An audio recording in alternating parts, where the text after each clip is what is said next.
Hey, what's up? It's CheatingAssMyron, and I just jumped off the porch with Dirty Glove Bastard. But who am I to judge like I'm suing you? Whole gang got on bus, you can't tell who is who. Gucci belt around my waist like. So we got CheatingAssMyron off the porch with us today. Yeah, man. CheatingAssMyron, man. Yeah. How you feeling today, bro? I'm good. I'm all right, man. Blessed. Happy, man. Yeah. A lot of blessings been coming my way, so I'm good. I see that, man. Been going up, man. Oh, yeah, man. Got to keep the water running, man. Shout out to my brother Puncho, man. That's his favorite line. We got to keep the water running, man. That's what he said. I appreciate you coming in today, bro.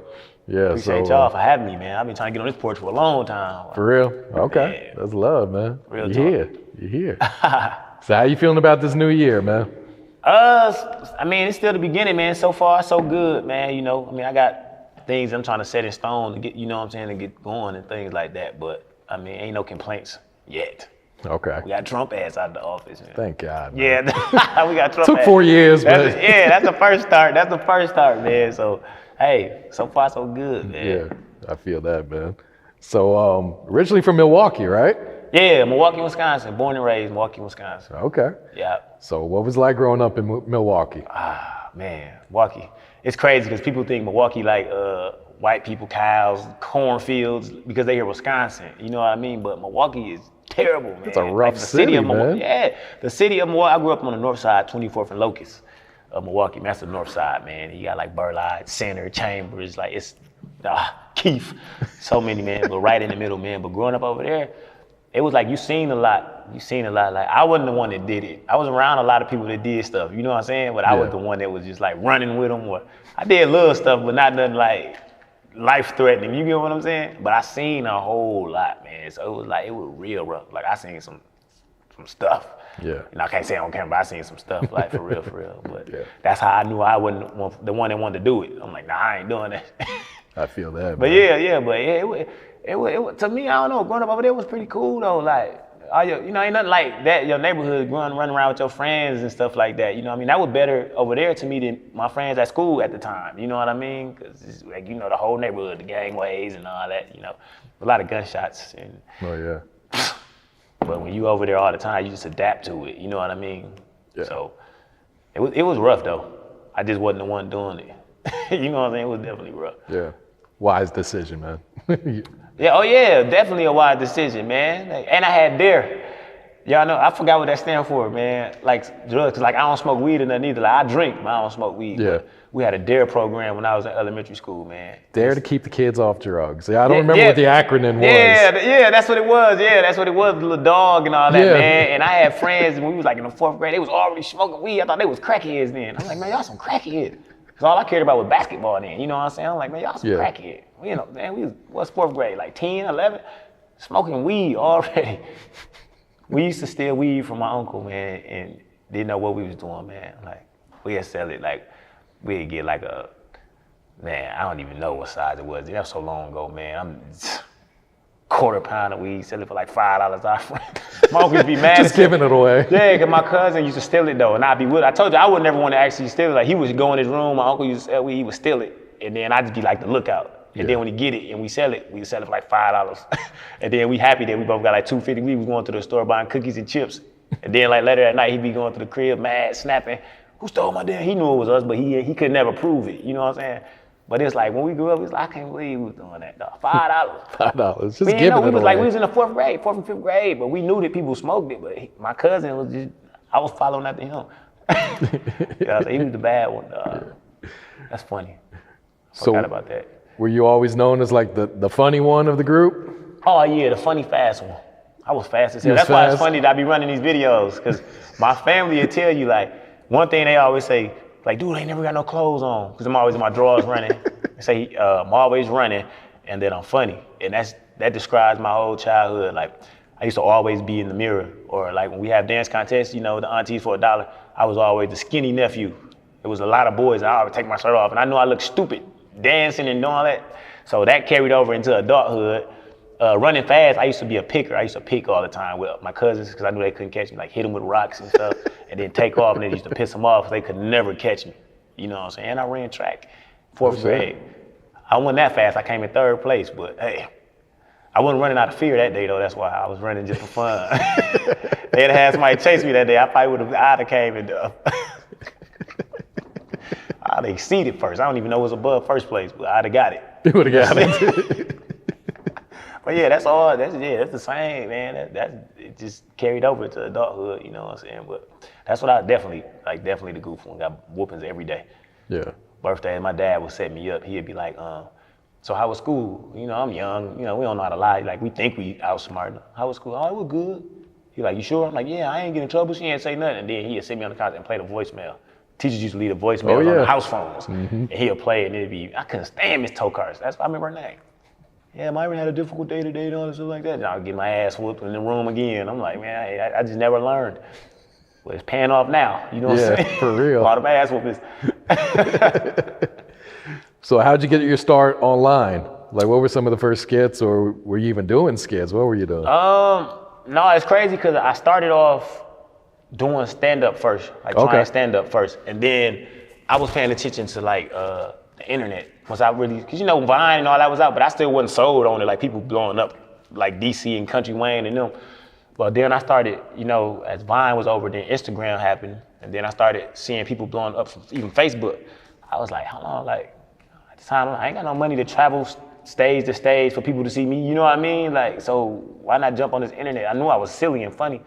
I just didn't have a niche, you know, I ain't know. So I working like, I had my job like 9 years and I finally quit. And I was like, you know what, I'm finna just go ahead, do these videos. And I went full force. It took a while, like I had a video go viral in 2014 on accident, and I wasn't even making videos then, about Young Thug.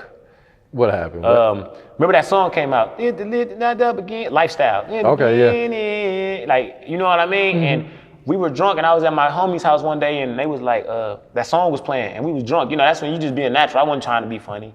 And this is when they were having, remember they was out on the rumors saying he gay and all that? They were saying the rumors about him and Rich Homie Quan, Young Thug gay. I didn't believe it, but me being silly, I ran with it. But we was all partying, and I'm like, man, y'all, I said, y'all heard what he said? They like, what? I said, man, he said some gay shit. They don't listen. And I was like, they was like, what did he say?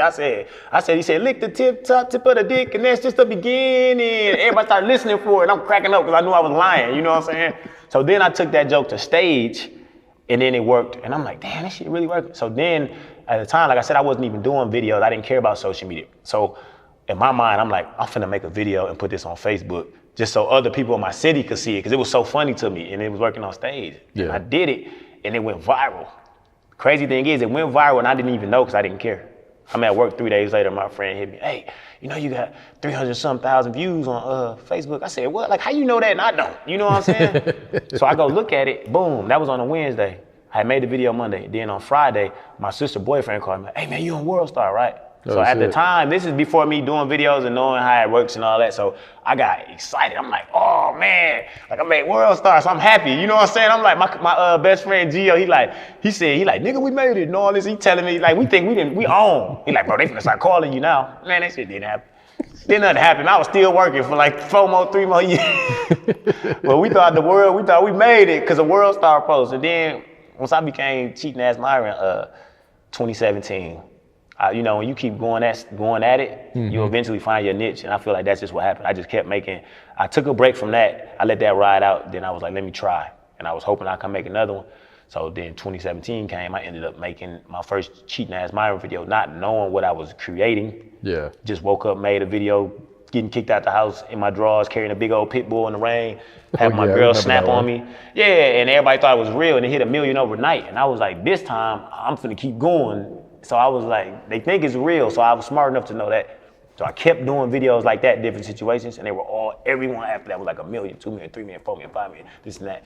And then it ended up on Ridiculousness, my sex dial video, when she caught me cheating and I said it was a sex dial and that all that. Yeah, man. I did that. She came in, I'm like, it's a sex dial, you know what I'm saying? And I always hit me when I got the receipt. And man, it was a lot of classics, man. And then I just never looked back after that, man. Yeah. Yeah, and then the Fofo came after that.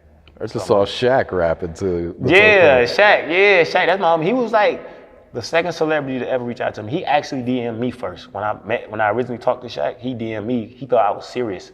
He wrote about me, the cheating? No, about the Fofo videos. Okay. So And this is before Fofo even blew up on social media. I was just CheatingAssMyron. And then Fofo blew up when I did a video with this singing girl named Kaylin Castle. Like we did it, and they thought we were serious too. So that's what made that. They thought I was trying to rap for real, but she can really sing. You know what I mean? But way before that happened, I was Arsenal, battle rapper Arsenal, first celebrity ever say something to me. Really? He was like, man, keep it up, CheatingAssMyron, whatever. He posted my Fofo, my little fast rap, boom.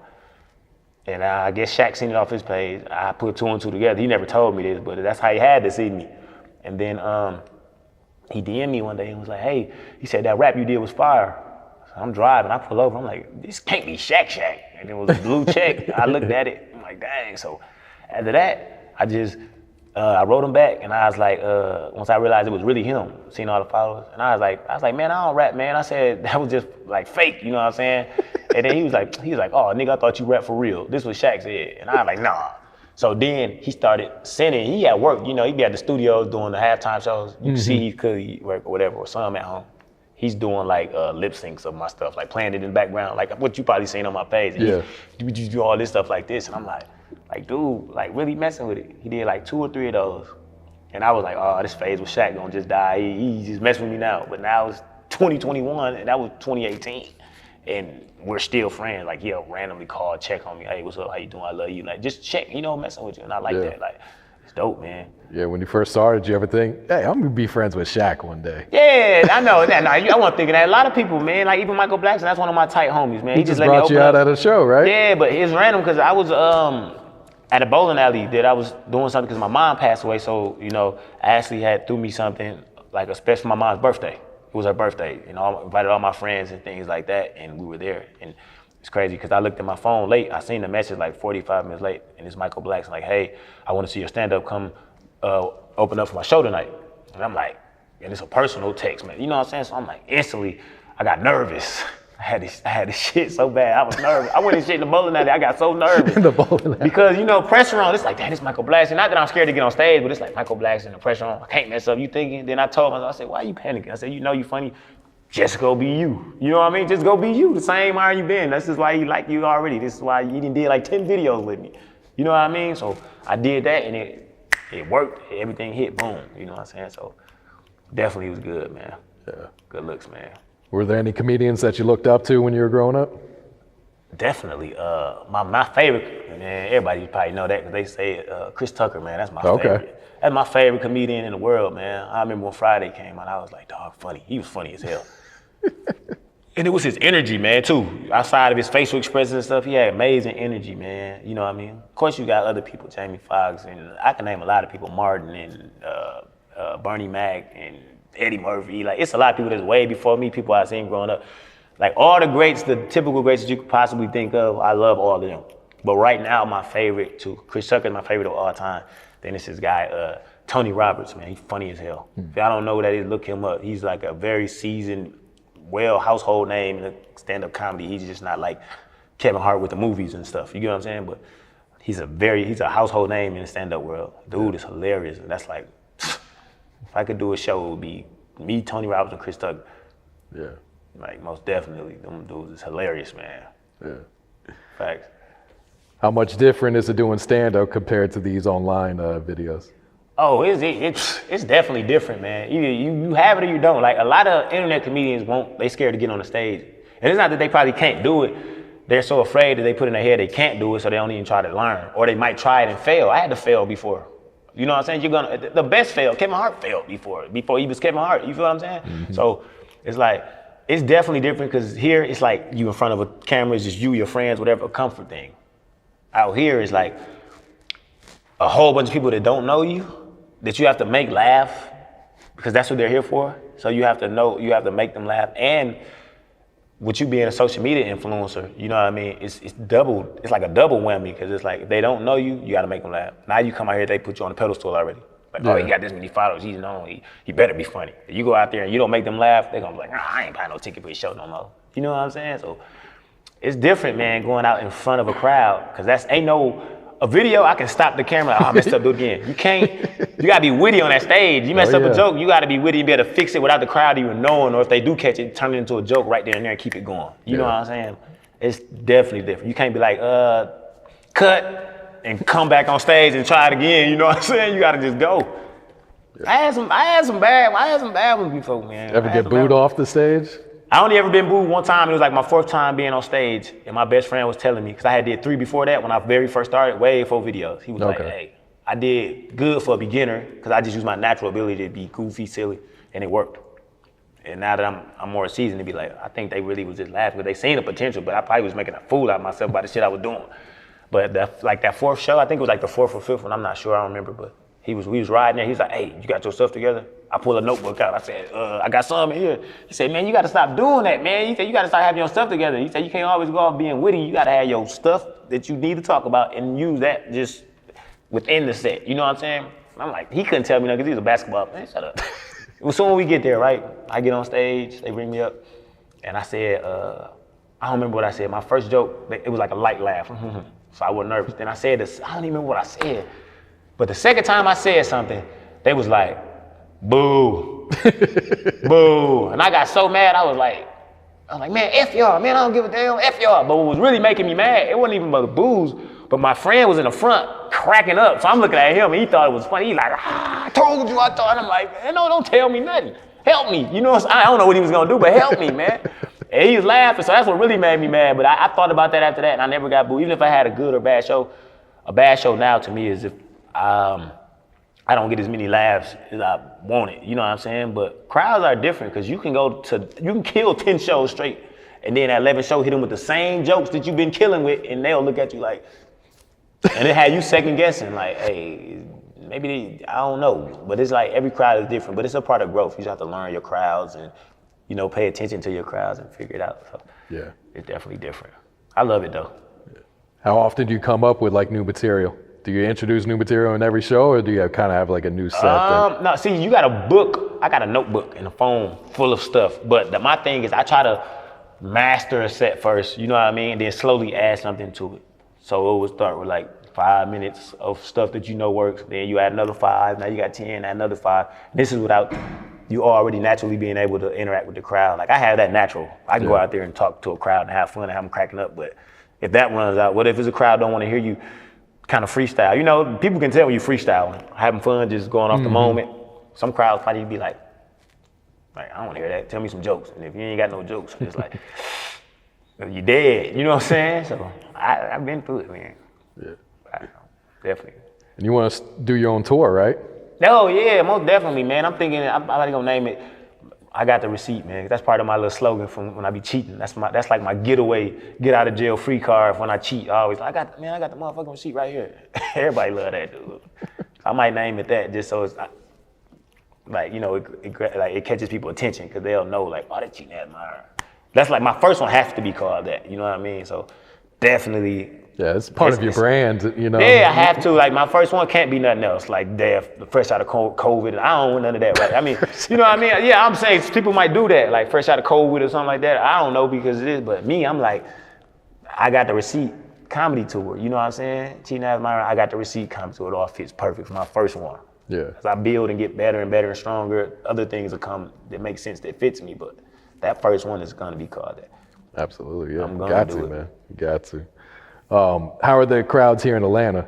Are they rough? Are they tough? Or? Oh man, Atlanta, hell yeah, Atlanta tough, man. Atlanta tough. They told me that before that. You know what I'm saying? Atlanta was different. Like it had me nervous after a while. Like I'm like, man, I don't know if I'm, cause you can go. The crazy part is when I go out of town, like if I'm here and I was going out of town and somebody booked me, I don't care where it's at, Indiana, I'm just any place outside here. You be excited cause it's like boom, go.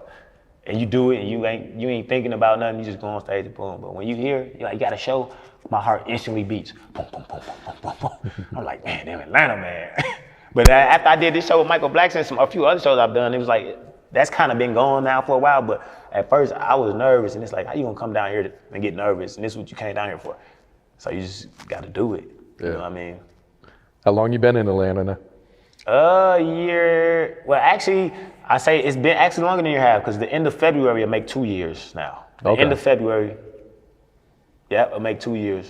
So, we almost 2 years. Was it a big leap of faith coming down here at first? Oh, yeah. It was definitely a big leap of faith because I ain't got no family down here. I don't got no family. Like, it's not like I had a family member or nothing. I moved down here with someone, my homie Terrell Johnny's, which he's from Milwaukee, Wisconsin. But when he was in Milwaukee, Wisconsin, we knew each other, but we didn't hang out or nothing. So me coming down here, I don't know how this man lives. I mean, he's a clean cut guy, so I figured he wasn't dirty, but that doesn't mean, you know what I mean? Like, that still You never doesn't know mean, until you live with someone. yeah, that's what I'm saying. Like, that's what I mean. Like, he clean cut, you get over there, he probably junkie, this, you just never know what they have going on. So I really took that, because he kept telling me to come. And I was like, in my mind, I'm like, I ain't going out, I don't know dude like that. So then, it was Super Bowl weekend, he was like, hey man, you should move down to the 8, it's the best time to come, or whatever. It just happened like that. Like, and I didn't give myself time to think about it and change my mind. I talked to my son, and I'm like, hey, you know, because he already knows what's going on. Like, daddy here, I'm not gone. You know, gave him the whole little spiel. He knows what's going on and everything. Boom. He was fine with it. That was like my main focus right there. As long as he's good, everybody else gonna fall into place. You get what I'm saying? Because that's my only kid. You know what I'm saying? So I just did it, not knowing what was gonna happen. But I knew I wasn't moving back home. I'm like, I don't want to be that person that goes, leaves, and come back home like, oh, well, I tried. Like, ain't no I tried. I'm gonna do it. You know, so I'm gonna make it happen. Yeah. Dig that, man. So, what can you tell us about First Day Out, this upcoming movie? oh yeah, First Day Out, man. It's a movie. They still ain't put a date on it yet. February, because they were saying, before they were saying like January, but then they saying February. You know, some things happen. They probably got to fix some, you know, some little things. I don't know. I'm just trying to, you know, they know, I don't know. But now they saying like February or March, no later than March. At the latest they'll drop it. But First Day Out is about, it's 3 guys. Me and 2 other guys, and one of our friends, he goes to jail. He do 10 years because he went to jail for robbing a bank. You know, he robbed the bank, and after he robbed the bank, he's with this other guy, and he ran off on the guy. You know what I mean? They robbed the bank, he ran off on the guy and hid the money somewhere. You know what I mean? But then he ended up getting caught anyway, so he ended up going to jail doing 10 years. So the entire time, the guy is waiting on him to get out of jail. You know what I mean? So that he can, it's kind of like a Friday feel in a sense. You know, he's waiting on him to get out of jail so that he can find him and get his, you know, he wants that money that he stole. So throughout the movie, we're trying to help, his name is Sweet in the movie, you know, and we're trying to help him remember where he put the money, because he don't remember where he put the money at, because he got into a fight and they clunked him over the head in jail, so he don't remember. He think he lost the money. So yeah, me and Lewis, which is the other guy, you know what I'm saying? It's crazy because my name's Smoke in the movie. We're trying to tell him, like, you know, we your boys, you can tell us where the money at, but he really don't know where the money is. You get what I'm saying? So we find the whole movie, these guys chasing us and all type of stuff is going on. I don't want to say too much, but it's a lot going on in the movie. And it's funny as hell, but it has an amazing storyline, man. It's a great cast. That whole movie, them guys are chasing us, trying to get us to get that money, you know, we're trying to figure out where the money is, you know what I'm saying? Yeah. But when y'all find out where the money is at the end, that's the crazy part. Like, like this is real life. You be like, come on, man. Like, this where it was at. Be pissed off. And plans to do a CheatingAssMyron movie? Oh yeah, I gotta do that, man. I was being told that. My first viral video, 2017, Michael Blackson told me that, like 2019, when I first met him, he was like, hey, that's a good movie, you need to do this. But, you know, timing is everything. So I already knew. I just didn't feel it then. I knew that I could have, but I'm like, nah.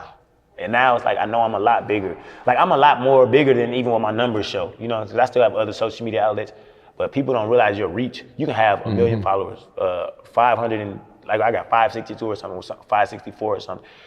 People share your videos and may not tag you. That's why I never care about people tagging me like that now. At this point, it's like, if you share my video, I have a big enough fan base to where people will know somebody on your page or somewhere once they share it is gonna be like, oh, that's that cheating guy or something like that. And they'll share it and share it. So my face is still being seen. Just keep my face relevant. You know what I mean? When they see me, they don't know my name. A lot of people know me as CheatingAssMyron or Fofo. Other people, hey, I watch you all the time. You the funny dude. You funny as hell, whatever. You know what I'm saying? But you recognize me. Now I'm gonna tell you my name right now. Now you know. But I get a whole lot of love from that, man. Like a lot of love, man. So it's dope, man. Yeah. I love it.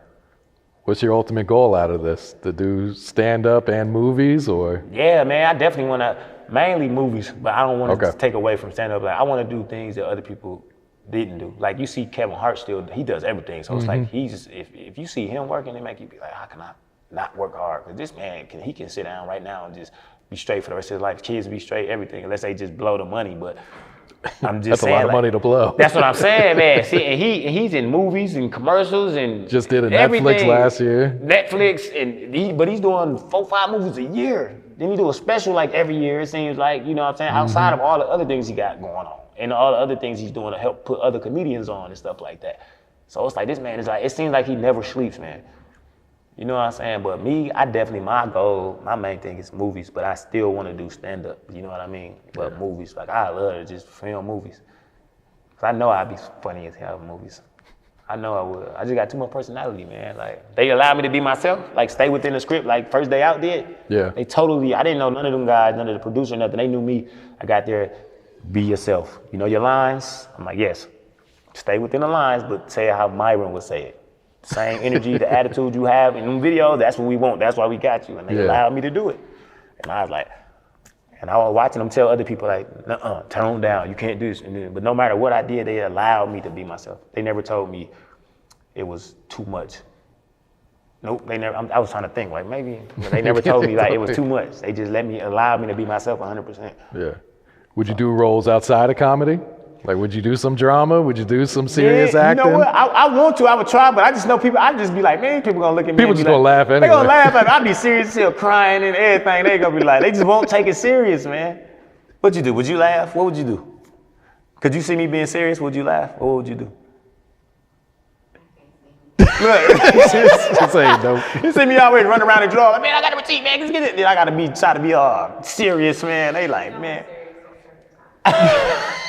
They got to make me mad for real before the movie. Like, piss them off and then have them shoot the scene. I meant to ask you, man, going back to these Cheating Myron, have you ever had like a neighbor look outside or come up to you and think this was real or anything? Oh, yeah. Because it's so loud. Yeah, it's loud and everything. Oh, yeah, people look out the window. The crazy thing is, once I say action and we run, because that's a lot of running I be doing, I'm not stopping to be like, hey, hold on, you know, just a video, don't call the police. I'm gonna run right past that. I'm gonna keep running. They're gonna be looking like, if they don't know me, they like what the? And I just keep going. Then when I'm walking back in my drawers, like, hey man, no, that was just a video. Cause they be looking out the window. They do look out the window. One guy, the first one I ever did is crazy. See, my city, I made a name in my city before I left my hometown, so I can be big in my city first. And once I got real big known there, that's when I moved to Atlanta. So when I was doing this video, a guy, I was walking with the dog in the rain, just in drawers and stuff, and the girl on the side of me snapping on me. A car pulled in, he was like, hey dog, you all right? You all right? But they asking me this while we're not done with the video, so I have to ignore him, and I'm keep walking while she snap. But they didn't pull off, they got the window down, they looking, they ain't got no phones out, they really trying to see if I'm okay. And then I'm like, when we done, I started laughing. I said, man, I'm good. I said, no, I'm good, man, I'm just shooting the video. But I'm in my drawers still, that's the crazy. I'm in my drawers and socks with an umbrella, the dog walking out. But I'm like, no, I'm good, man, I'm just doing the video.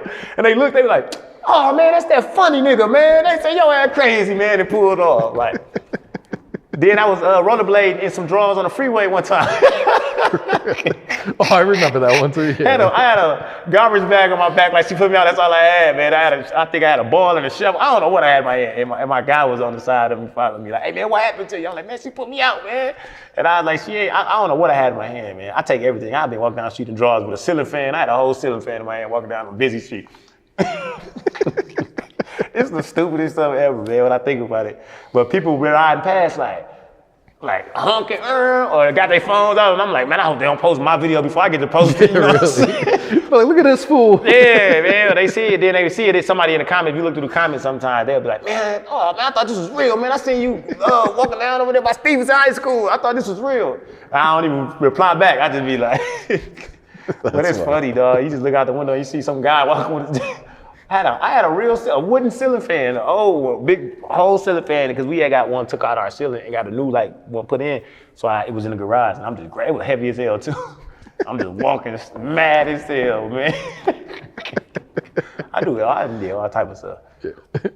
Yeah, man, them people be looking at me crazy. I'm sure, yeah. If I was your neighbor, I'd be like, what, man, there they go again. There they go, yeah. But once you get in the neighborhood and they get to know you, that's like they know you. They know you, so they just see you. Like, they be looking out their window or they standing outside the door. Like, it look like some real drama going on. They be standing up, watching like this. Like, you know, when the police pull up or a fire truck, all the people come outside trying to see what's going on. That's how they be. Yeah. It's in my hometown, at least, you know what I'm saying? When I be there, they see me doing videos, they be standing. I'm like, just don't record it and post it.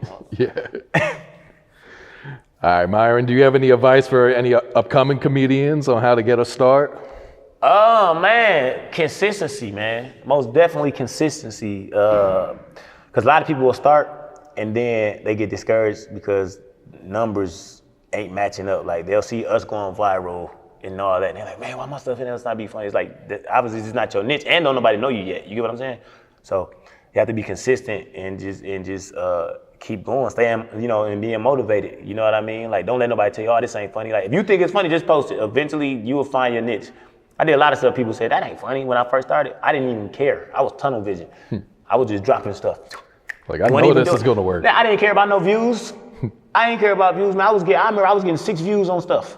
6? 24 on Facebook. Because I started on Facebook and converted like millions and millions and millions of views. And then I went over to Instagram and came up with the name CheatingAssMyron, you know, and because it fit what I was doing, you know. And shout out to some lady named Tamara. I never met her in person, but she found me because she was seeing my videos on Facebook, and she emailed me, said, hey, I finally found your page on Instagram. I had like 2,200, 1,200, I don't remember, followers. I didn't even care about Instagram. She was like, I find your page, your marketing sucks. I thought you had more followers. I was like, I don't market. Because I wasn't marketing then. I was like probably about 8 videos in ever being CheatingAssMyron. So yeah. That wasn't even my name. I was just Myron Jewel on there. Oh shit. So I told her that, and she was like, I can help you. She was like from Philly or something. I couldn't point this woman out. I never met her, nothing. And she was like, I do marketing, I won't charge. She said, you're hilarious, let me help you. I gave her my IG password, because I'm like, what's she gonna steal, 1,200 followers? 2,200, whatever it was. I gave her that, and she had me send her all my videos from Facebook, and she started posting them with captions. And I remember even on there, I was getting like 12 views. And then I remember I got my first 1,000 views on when she started putting different captions with it. I'm like, damn, I got 1,000 views. I was geeked about 1,000 views. Now I get that in seconds. You know what I mean? But back then I was happy, man. But shout out to her, because she showed me how to run my page basically. And then she was around for a little bit. And then I don't know, I just ain't heard from her no more. But I'm sure she still knows who I am, like, because social media. But oh yeah, I never not shout that woman out, even though I can't point her out. I can't point you out, but Tamara, I remember your name, and that's you from Philly. I know that much. But she definitely helped me. All right, Myron, anything else you working on, man? What else coming up for you for the new year? Well, like we covered not everything, but of course, obviously, comedy tour. I want to do. I got the Receipt comedy tour. Definitely shoot my own movie. You know what I mean? First day out, coming out. I want to do my own comedy special. I don't know if I'm gonna do it here or in my hometown, because that's where where I'm from, and do it like probably like 30 minutes or something like that, 30, 45 minutes. Like get a real dope set, boom, and then put it on Amazon Prime. You know what I mean? Definitely want to do that. Working on merch. I got to get merch. I ain't never had merch. She be on me about that. A lot of the stuff I'm saying already, she been told me, but you know how men are, we drag our feet sometimes, you know what I'm saying? But yeah, that's pretty much it right now. With the long-term goals, definitely just be in movies, you know what I mean? Like definitely be in movies, man. Yeah. But I want to get those things that I just named out the way. Like first, the comedy show, my own movie, and my comedy special. Like I have to get that done this year. You know what I mean? I feel like amazing. Like damn, I did it. You know what I'm saying? And after that, definitely want to do more movies, but I have to do that movie first, brand myself more. Yeah. So I dig that. Most definitely. All right. Any shout outs before we wrap it up? Oh man, shout out to all my people that's been supporting me, man. You know, all my friends, man. I can't name all them. All my Milwaukee friends, man. So I got a time limit on this? I got 30 seconds? 30 seconds, yeah. 30 seconds. I'm giving you a time can't tell no black person that. They been talking 5 minute shout outs. No, I'm saying. But no, my immediate circle, like especially my sister, man. My sister, Gio, Mikey, Dang, Boo. These are like my tight friends. B. Jones, Unpredictable Drew, man. Gotta give some love to Ashley, man. She be like on me. Like I hate it, but I love it. You know what I'm saying? Shout out to Puncho, man. That's my dog. From Florida, that's my right hand down. He like my brother too. Puncho Villaggio, he was on the B. Simone show. Chuck, and anybody else that just shot, gave me a lot of, you know what I mean? Like anybody that gets too many names. Everybody that ever gave me opportunity, y'all know who y'all are, man. Like I appreciate y'all, I love y'all. Like just hold tight, man. We gonna blow up. You know what I'm saying? Shout out to my son though. I ain't want to have to say it, but it's like, of course my son. Y'all should know that. He's the reason I go so hard. So yeah, it's 30 seconds. Yeah. Probably was 45, but. Gucci belt around my waist like a hula hoop. You finally caught a body, whoop-de-doodle-doo. Never seen no wedding on these funerals.